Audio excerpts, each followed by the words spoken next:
تم نے میرے باپ کے خلاف کوئی بھی بات کی نا فبیہ، تو میں تمہیں طلاق دے دوں گا۔ تم کون لفظ مت بول رہا کسے؟ جب ماں اپنی اولاد کو ایسے پھینک کے چلی جائے، روتا ہوا چھوڑ کے چلی جائے، میں یہ ذمہ داری اکیلے اٹھا لوں گی۔ اب مزید تو اس کے آنسو پوچھنے میں پیچھے کیوں ہٹوں؟ میں نے سوچا ہے کہ اس گھر کا بٹوارا کر دیا جائے۔ جب المیر آریان کو اپنے ساتھ گھر لے کر واپس آتا ہے تو فبیہہ غصے سے پاگل ہو جاتی ہے۔ وہ فوراً آصف صاحب کے پاس جا کر چیختے ہوئے کہتی ہے، یہ آپ نے کیا کر دیا؟ آپ نے آریان بھائی کو جیل سے چھڑوا کر واپس کیوں لیا ہے؟ آصف صاحب سخت لہجے میں جواب دیتے ہیں، فبیہہ زبان سنبھال کر بات کرو، تمہارا جھوٹ اب سب کے سامنے آ چکا ہے۔ بچے کو نقصان پہنچانے کی کوشش تم نے ہی کی تھی اور اب مظلوم بننے کا ڈرامہ کر رہی ہو۔ میرے بیٹے کو جیل کی سلاخوں کے پیچھے بھجوانے والی بھی تم ہی ہو۔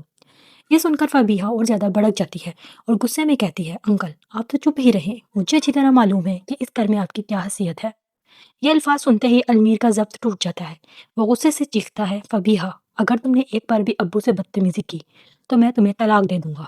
یہ سن کر فبیہہ کے پیروں تلے زمین نکل جاتی ہے۔ اسے کبھی اندازہ بھی نہیں تھا کہ المیر اس حد تک جا سکتا ہے۔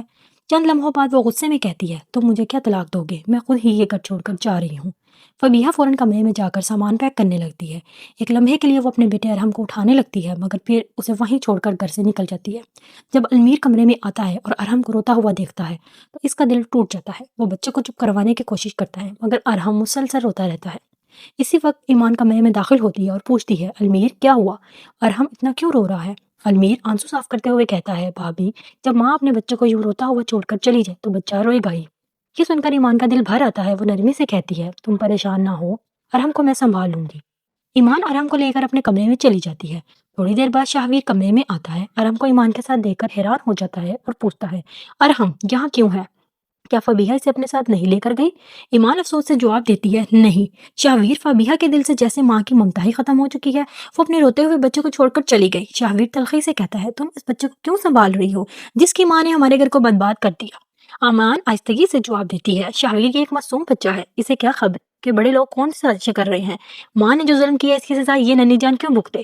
میں اسے یوں روتا ہوا نہیں چھوڑ سکتی۔ دوسری طرف المیر سب گھر والوں کے سامنے آ کر کہتا ہے، ابو میں نے فیصلہ کر لیا ہے، اس گھر کی بہتری اسی میں ہے کہ ہم تینوں بہن بھائی اپنا اپنا حصہ الگ کر لیں، الگ الگ پورشن میں رہیں گے تو شاید سکون رہے، ورنہ یہ لڑائیاں کبھی ختم نہیں ہوں گی۔ یہ سن کر آصف صاحب کا دل ٹوٹ جاتا ہے۔ نم آنکھوں سے کہتے ہیں، المیر بیٹا یہ تم کیا کہہ رہے ہو؟ میں اور تمہاری ماں نے ہمیشہ یہی چاہا کہ تم سب ایک ساتھ رہو۔ المیر صاف لفظوں میں جواب دیتا ہے، ابو اگر ہم اکٹھے رہے تو غلط فہمیاں بڑھتی رہیں گی، میں مزید لڑائیاں نہیں چاہتا اور فبیہہ بھی واپس نہیں آئے گی۔ اس کی شرط یہی ہے کہ جب تک سب الگ نہیں ہوں گے وہ اس گھر میں قدم نہیں رکھے گی۔